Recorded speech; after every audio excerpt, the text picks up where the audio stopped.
The broadcast is now starting. All attendees are in listen-only mode. Well, hello everyone. Kenny Thomas here. I'm welcoming you to our third webinar in Data Colors Did You Know series. I'm here with a colleague, Jason Lohr, to share a new visualization tool introduced in Match Pigment 4 for pigment selection, especially helpful to those who prefer a hands-on or a more eyes-on approach.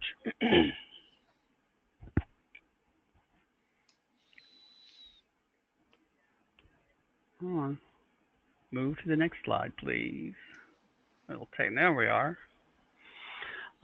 This webinar should be fairly short. I want to introduce some of the concepts of color gamuts and show how gamut maps augment the familiar selection tools in Match Pigment. I want to show you how simple gamut maps are to access and to use for matching and colorant set evaluation. I'll talk a bit about the future of this this feature, how it's going to be enhanced over the coming releases. And of course, we'll have time after the presentation to take your questions. I welcome and encourage you to ask questions, post your comments, or suggest how we can improve. Maybe you want to suggest some topics you'd like to see addressed in a future webinar in this series. Just type into the GoToWebinar control panel at any time. Jason will collect questions and we'll answer them towards the end. So let's jump in, shall we? And just a bit of vocabulary here. Gamut means a full range or scope of something, like scales of musical notes, or the range of a voice or an instrument. It's similarly applied to color, where gamut, the range of colors that a particular device or process can produce. Here I'm showing a simple chromaticity diagram with positions of all the real colors, a gamut of colors, if I can call them that, that are representable for a CIE standard observer and an illuminant. Superimposed on that chromaticity diagram are two device gamuts. The yellow triangle shows colors producible on some computer monitors, and the black outlined gamut does the same for a typical color printer. You can see that some colors are outside either of the smaller gamuts, and those are, and there are some that are in gamut for the monitor, but out of gamut for the printer, and vice versa.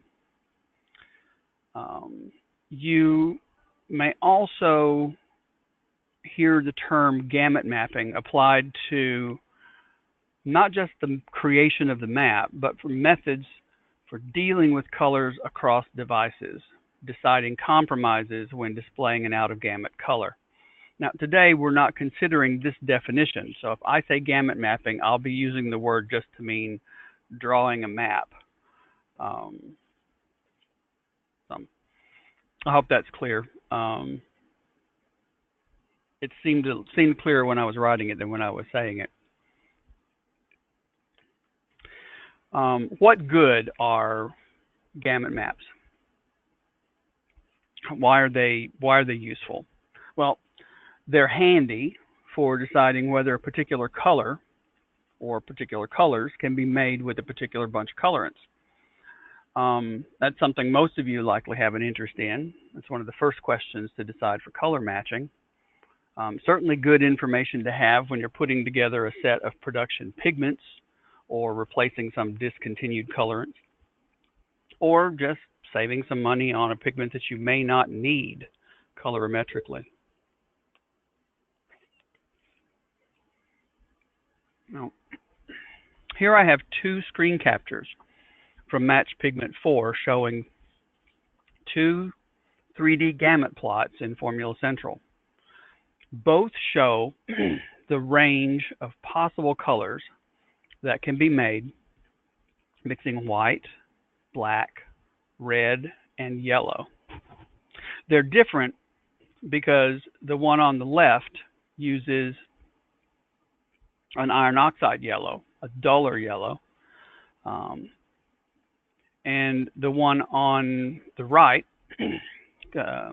is using a different yellow, a higher chroma diarylid. Notice on the screen the black line labeled standard yellow YRB, if you can make out this small font. That's the target for the match job in question. So, looking at the positions of the endpoint of that black line,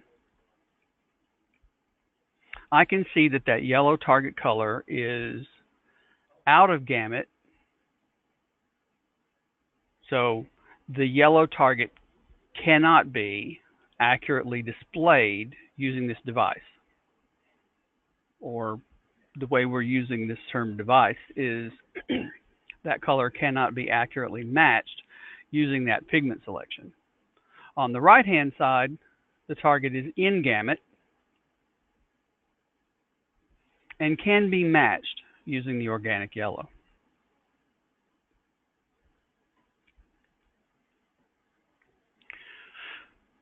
Now, those of you who are familiar with match pigment may be thinking, well, just allow all the pigments to be considered and let the match weed out the combinations that don't work.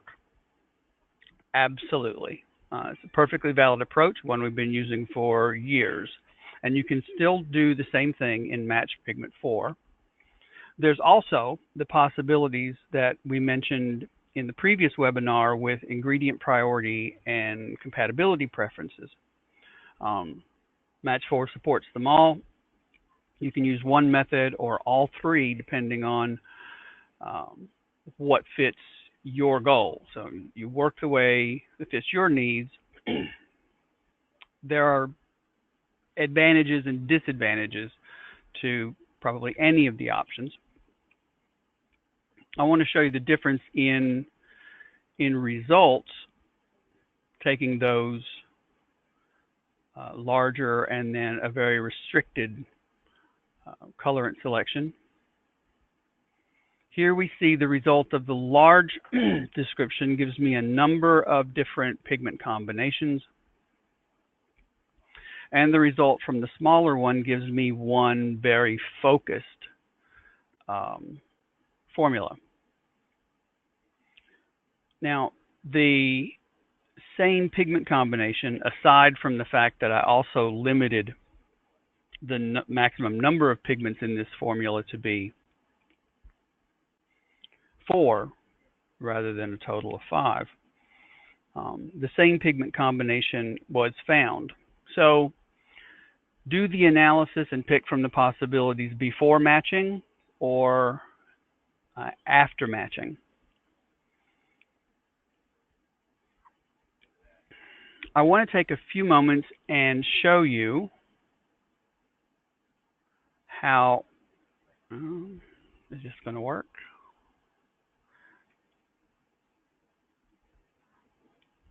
And show you how we can, there we go. There is my gamut from Formula Central. So let me just close this window. Here I have a match job and I have a very specific colorant selection. I'm going to get rid of these must-use ingredients. So now I just have every possible color in Ken's colorant set.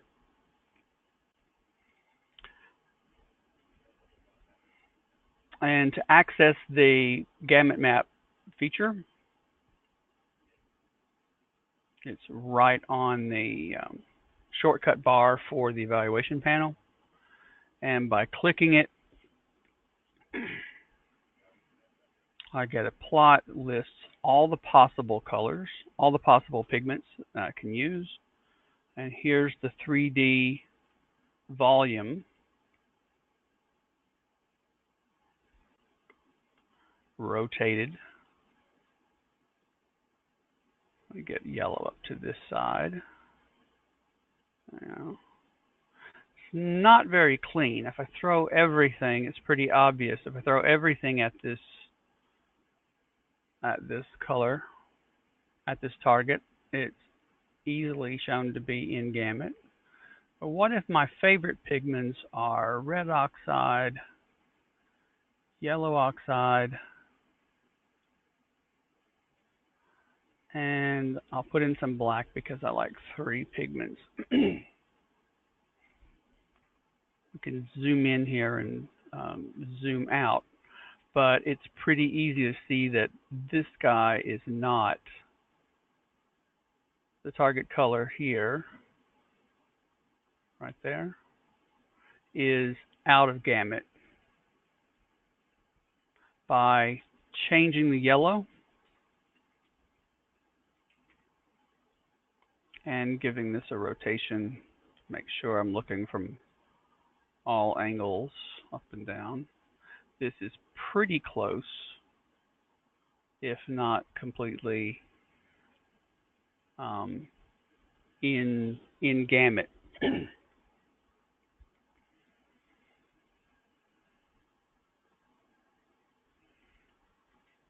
So taking this color back to Formula Central and adjusting my pigment selection,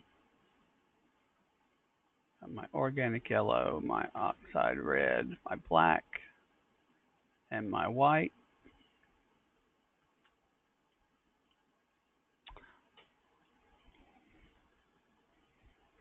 4 should do it. 1, 2, 3, 4.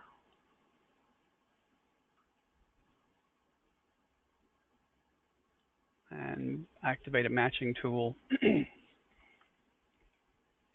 So I see my 4-color combination. I also see a combination leaving out the black, such a tiny amount. Doesn't make too much of a difference there. A little bit in the DE. And a couple of failing to meet my tolerances. Combinations there.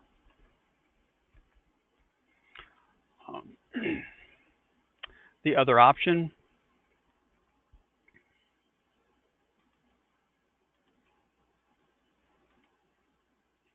we'll use the entire selection. I'll lose the resin. That's probably good enough. I got rid of the resin.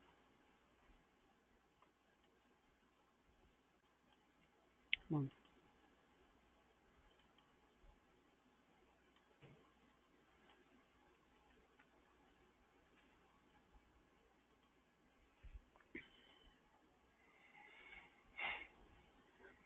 And I see a lot more options. So if you're the kind of person that likes a lot of options after, and like looking at and comparing the formulas directly, that's an option for you. There's always been, and a new option for those who want to cut down on this kind of analysis. Let me also show you how to access Gamut Mapping or the Gamut maps in colorant set maintenance. Get Formula Central out of the way. Come on. I'll leave them. On to set maintenance.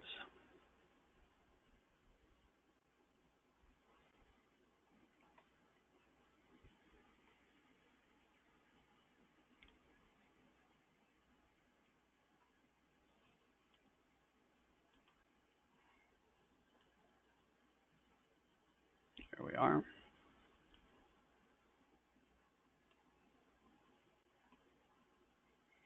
And in this initial release, you'll see opening the colorant set, an option on the Advanced tab from the main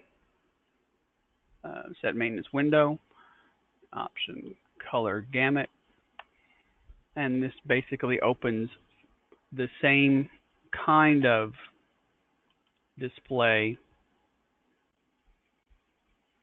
that I had with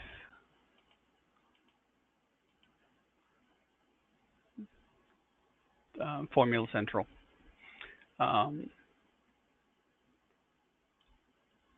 If I should be seeing a line here.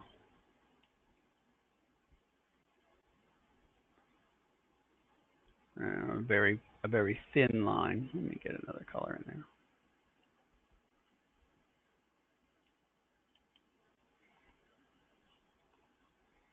So there is the surface of colors that are producible using my organic red, and the difference that the oxide red makes in the surface.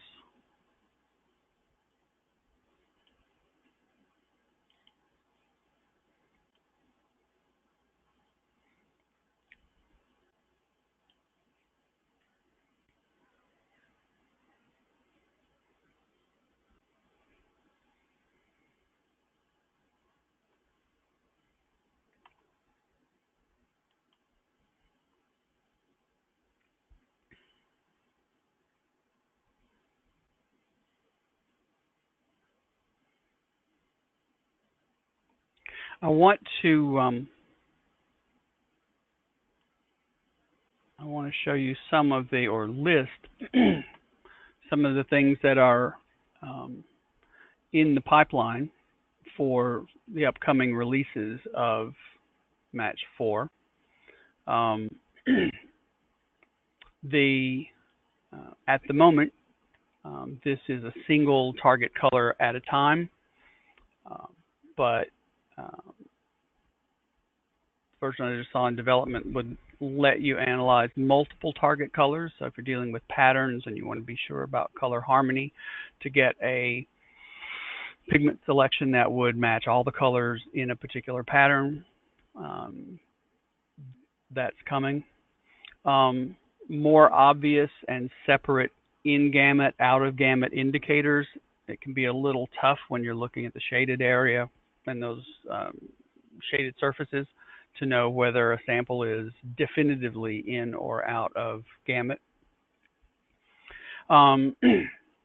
Be able to take folder samples and overlay them on an existing gamut as a scatter plot, so you can see how a collection of your standard colors, RAL samples, the entire NCS system, how your particular gamut covers that particular scatter plot.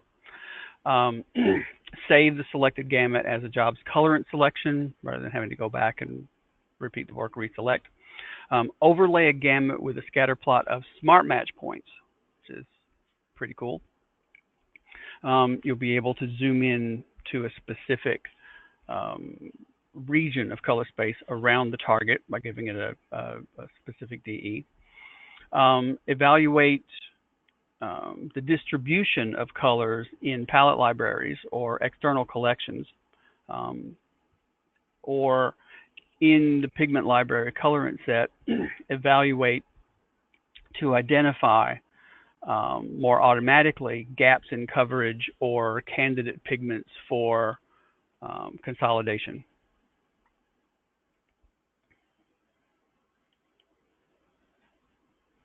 So to recap,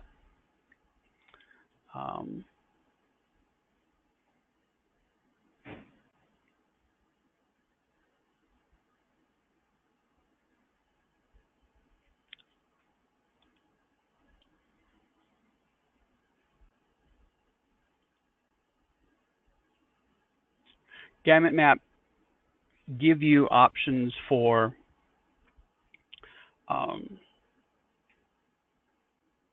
targeting your pigment selections immediately at the time of matching.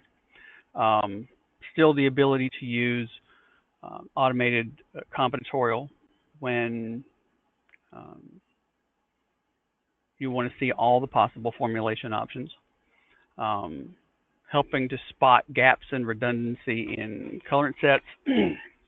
I think they're also very attractive to experienced colorists who want to take a more hands-on approach. And if nothing else, it's can be a valuable training tool for the less experienced. Probably the most concrete benefit is the time and time savings and the product consistency that comes from having rational pigment selections to reduce the number of pigments, reduce the number of possibilities for corrections and going off formulas, make a more manufacturable product. I said it would be a short webinar. I hope to come back when we've got more of these enhancements in. Right. For the moment, are there any questions? Have you seen anything as questions, comments, unadulterated praise, or condemnation?